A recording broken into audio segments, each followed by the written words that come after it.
Hello, I am so excited to sit back, relax, and chat with you about dating a cop undercover or with a female partner who may be kind of inappropriate at times or how to deal with that. So just to introduce myself, I'm Kristen and I am a police wife of now 9 years, and I dated my officer for 10 years before that, on and off. And so I've got quite a bit of the stories, and then I also, these last 2 years, have been running an Instagram page, Heels and Holster, and a blog, which I will link below.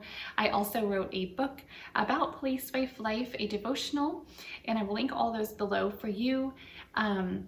And I started it because I was struggling during the heightened BLM and COVID pandemic, and I just reached out, and there are so many of us out there who experience this unique life of like dating a cop, and so I'm excited to just chat with you about this kind of hard to talk about topic of I posted my last video, which is the basics of dating a cop, so definitely check that out if you haven't. This one is more specific about dating someone that does undercover work and or kind of has a female partner that makes you uncomfortable. So I want to be really open that Rick worked in a specialized unit when he was working. They would like investigate businesses that did illegal activities, so like strip clubs, massage parlors, and karaoke bars. Who knew? Okay, I've been really informed on karaoke bars, because any place where they have like closed rooms potentially can have illegal activities, and obviously like there's like motels and hotels and such that do it as well, but those are ones that maybe are like a little bit less traditional. So other girlfriends and wives, when he was in that unit, told their boyfriends and spouses that they felt uncomfortable with their officer going into like strip clubs specifically, because they would go undercover and kind of pretend to be a customer, right? So I can understand that. I have to give a little background on who I am. So I grew up in Hawaii until I was 10, but then my family moved to Vegas. So Rick and I met in Vegas actually when I was 17. And so Vegas is a unique city to like grow up in from 10, and I went to college there and left when I was like 21, 22. And so I do have a weird perception of strip clubs. I would say like I went to them and I just didn't realize how gross they are until I dated a cop, but I'm probably different than an average person, that it really did not bother me. But I want to clarify one more thing that is one of my tips. I have 3 major tips for you on how to kind of deal with and navigate this. And the first one is mindset. So our officers deal with all kinds of things, whether they're a regular street cop and they may deal with women hitting on them, or they may deal with sex workers or prostitution or something like that, but it's going to come up. So you have to trust. You have to trust. You have to know that person that you are dating. So if you're dating a cop, it takes time to develop trust. So I think the other tips will help with that. And just know that it takes time. And I think asking officers about their day, if they are not a talker, which Rick isn't. What's funny is because the time when he worked that specific undercover job, he did tell me a lot of stories, because a lot of them are funny. So he doesn't like to talk about the dark stuff, but he would talk about the funny stuff. So even though there's definitely dark stuff in that work, because a lot of it is sex work, and that is the #1 issue that really bothers Rick. He says that human trafficking and sex trafficking specifically is one of the biggest issues that he sees out there that is really not given that much attention. So I know he's passionate about it because he wants to help. Okay, so I think we have to trust that our officers, if you're dating a cop, that they are there for the right reason. So definitely know your officer, get to know them, and again, I know it takes time, but if you can find that trust, I think your officer will open up with you more about what they're doing at work, and you will feel more comfortable. I also, because I said maybe I would talk about like when your officer's working with a female officer, that one comes up a lot. I make funny reels on Instagram, and anytime I talk about this issue, it gets a lot of views. I think that it's very normal to be jealous of the female officers. I always tell Rick I will only really be jealous if she has like a few qualities. So I know that Rick likes like an intelligent woman, of course, hopefully a pretty woman, He tends to like curvier women, which I'm not. I mean, after kids, I got a little curvier, but I was always like, what? Like the celebrities he likes are always super curvy, have big butts, and I'm like, this is not me, but okay, I'm glad you went for me anyway.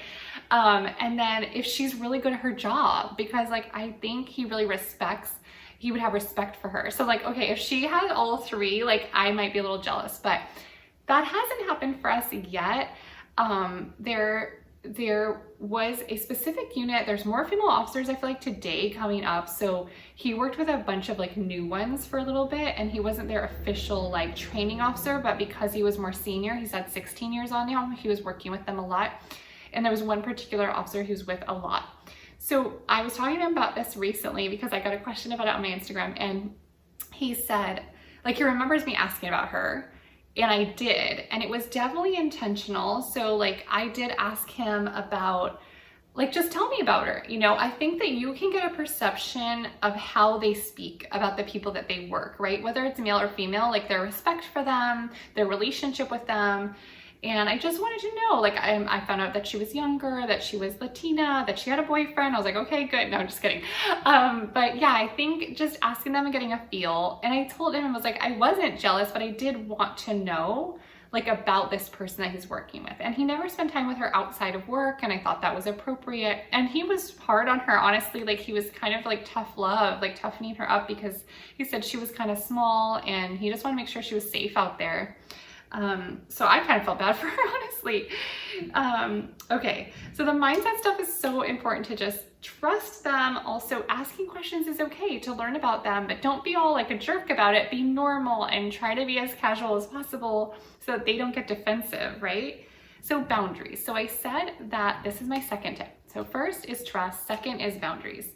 So boundaries are what are going to help you develop trust over time when you're dating a cop. That they are not hanging out with people that they shouldn't be outside of work, right? They shouldn't be hanging out with people they've worked with undercover outside of work. They shouldn't be hanging out with female officers outside of work. I want to share another story with you, that there was a coworker of Rick's. She was actually like an attorney that wanted to give him a gift after we had a baby. So again, we're married at this point, but I think it could have happened if we weren't married. So he told me, he's like, you know, she wants to give me a gift for Maverick. Do you mind if I meet her at this coffee shop? Because she works and lives in LA and we're in a suburb. So can we meet like in the middle and she'll give it to me? And it was like daytime coffee shop appropriate. To me, it was very appropriate because he was super open.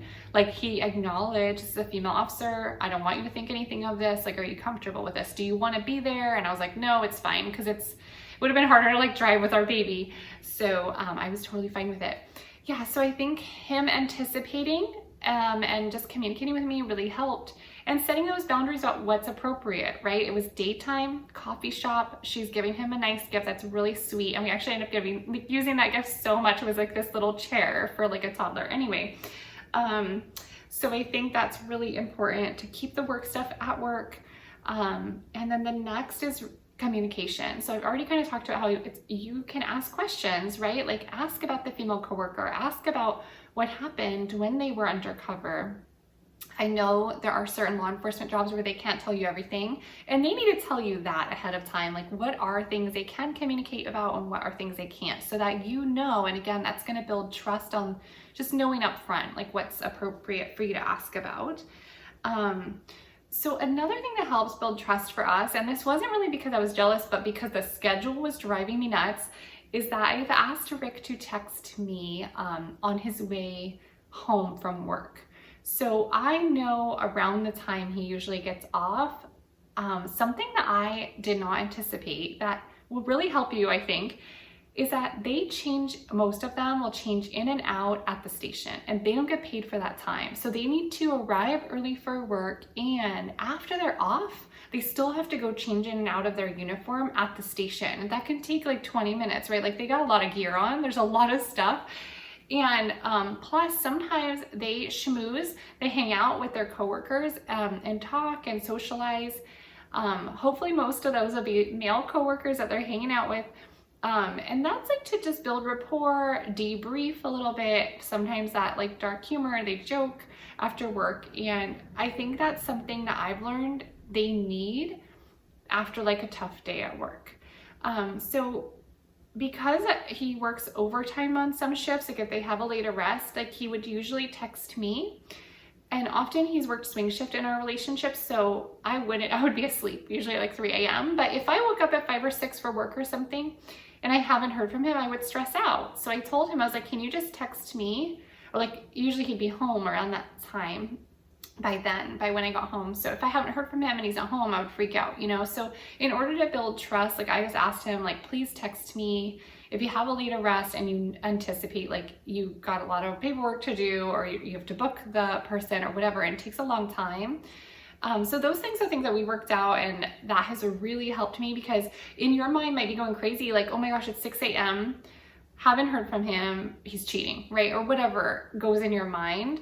That wasn't necessarily in my mind. Like I would worry more about him being injured or something like that, which I do have another set of videos on, like trauma, PTSD, and secondary trauma, and that's super common. So I will link to that below as well if you're interested.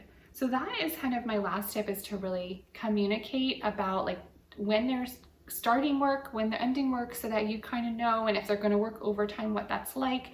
And as soon as they know about like a court date or overtime that they're going to have to work in the future, letting you know. And that's just so important in building that trust piece. So I hope this video helps you and you check out the first video on the basics.